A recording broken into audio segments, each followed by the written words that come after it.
اعوذ باللہ من الشیطان الرجیم بسم اللہ الرحمن الرحیم۔ ہمارے آسان دائروں میں سے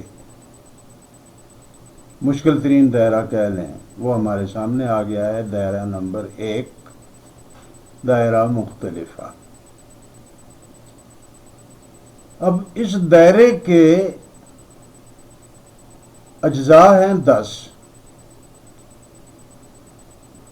اور یہ خاص طور پہ توجہ طلب ہے۔ میں پڑھ کے سناتا ہوں۔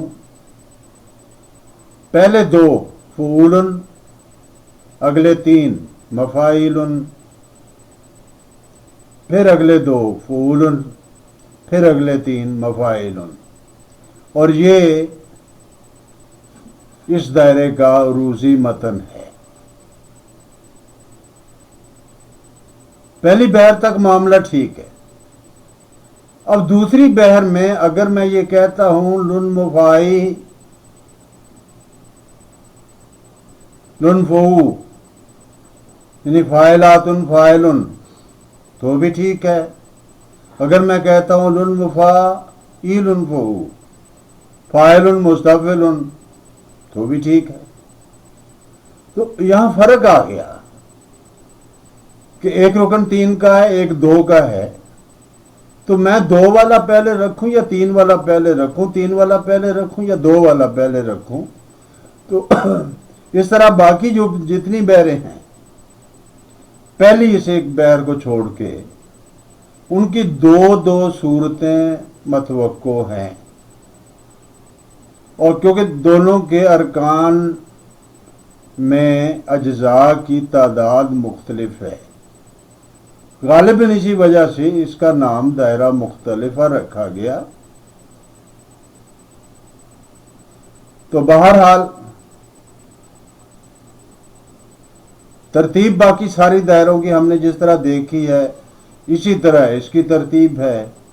پہلے 2 اجزاء سے فعول بنا، اگلے 3 سے مفاعل بنا، اگلے 2 سے فعول بنا، پھر اگلے 3 سے مفاعل بنا۔ اب جناب ہم آتے ہیں اگلی بحر کی طرف۔ یہ تو 114 ہو گئی نا، پہلے دائرے کے پہلے رکن سے نہیں، پہلے دائرے کے پہلے جز سے چلنے والی وہ بحر جس کے 4 رکن ہیں۔ اب 224 اپنا 124 جو ہے وہ پہلی 114 ہوئی۔ اب 124 نمبر کی جو بحر ہے یہ کیا ہونی چاہیے؟ لن مفائی لن فعو لن مفائی لن فعو فاعلات فاعل فاعلات فاعل، یا پھر لن مفاعیل فعو لن مفاعیل فعو، یعنی فاعل مستفعل فاعل مستفعل۔ ان میں وزن کے اعتبار سے ذرا بھی فرق نہیں ہے، بالکل ایک جیسے ہیں، لیکن اس کی ارکان بندی میں فرق آ سکتا ہے۔ میں نے پہلی صورت لکھ دی، آپ نے دوسری صورت لکھ دی، اور نہیں جی یہ تو وہ بحر نہیں ہے، حالانکہ وہی ہے بھائی، ذرا غور سے دیکھیے۔ اسی طرح اگر میں نے تیسری سے شروع کی ہے جو سے مفاعل فعول مفاعل فعول یا فعول فاعلات فعول فاعلات، یہ بھی وہی ہے، برابری والی کھیل ہے۔ اب چوتھے جز سے اگر میں بحر شروع کرتا ہوں تو وہ بنتی ہے مستفعل فاعل مستفعل فاعل، کہ اس میں اور کوئی گنجائش نہیں بنتی، لہذا 114 کی کیفیت بھی یا صورت بھی واحد ہوگی، اور 144 کی صورت بھی واحد ہوگی۔ پھر آخری بحر جو 154 ہم نکالیں گے اس میں پھر وہی صورتحال ہے کہ لن فعول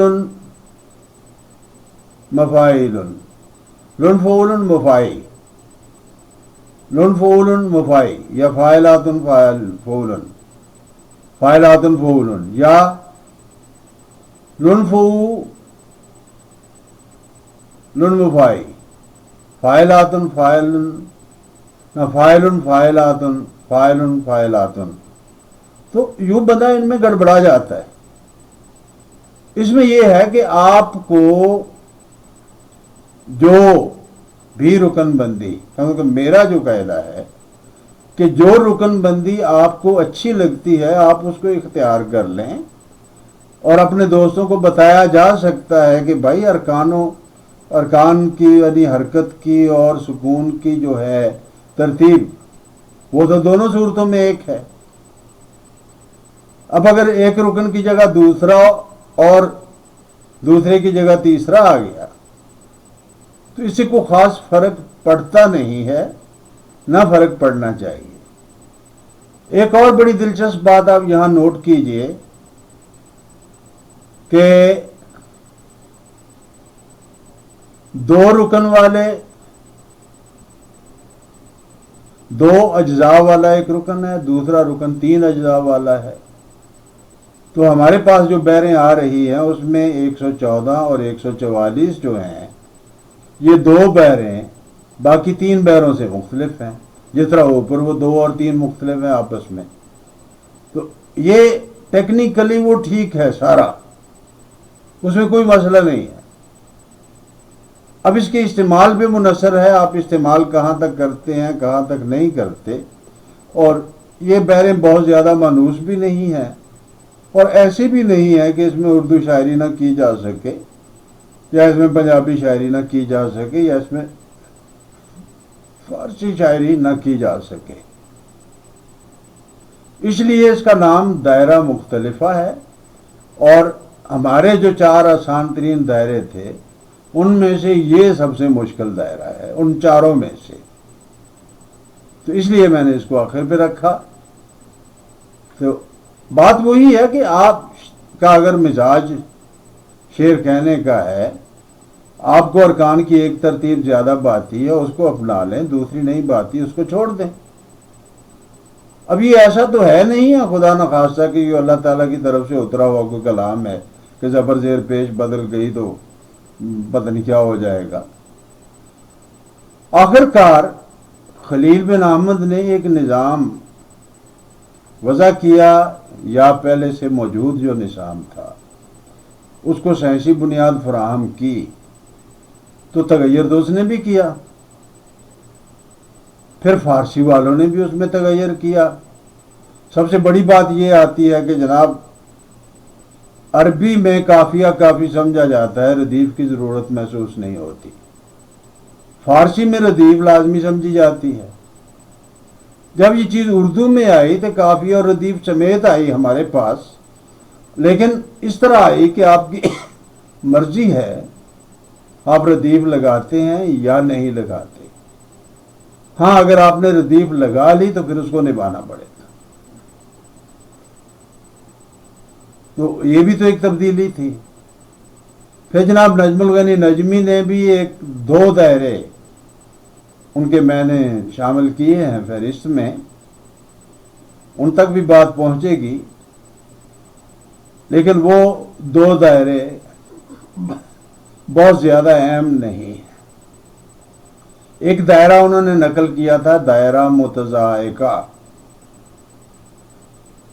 اس کو میں نے نکال دیا ہے، وہ ایک غیر ضروری چیز تھی۔ ایک اور دائرہ جس کے بارے میں کہا گیا کہ یہ دائرہ توسیہ ہے، مجھے لاکھ کوشش کے باوجود اور تلاش کے باوجود وہ دائرہ کہیں نہیں ملا۔ اس کا ایک رکن میسر ہے مفاعلات، اب اس میں بھی بحثیں چل رہی ہیں، بحثیں تو چلا کرتی ہیں۔ ایک صاحب کہنے لگے کہ جی نہیں، مفاعلات جو ہے وہ بنیادی ارکان میں نہیں ہے، فعول فعل بنیادی لگایا آپ۔ میں نے کہا جناب فعول بھی بنیادی ارکان میں نہیں ہے، فعل بھی بنیادی ارکان میں نہیں ہے، مفاعلات بھی بنیادی ارکان میں نہیں ہے، تو پھر ہم کیوں خواہ مخواہ مطلب ہے ایک نان ایشو کو ایشو بناتے پھرے۔ فاعلاتن سے پہلے ایک حرکت لگاتے ہیں مفاعلاتن بن جاتا ہے، ٹھیک ہے جی۔ غضنفر نے بھی یہی کیا کہ اس نے اس کا نام بیر مرغوب رکھ دیا، فاعلاتن تو بیر عمل ہے نا، تو غضنفر نے اس پر ایک میم کا اضافہ کیا اور اس کا نام رکھ دیا بیر مرغوب۔ تو ٹھیک ہے، بیر مرغوب چل رہی ہے، اس کو چلنے دیجیے، اس کا اور نام بھی ہے۔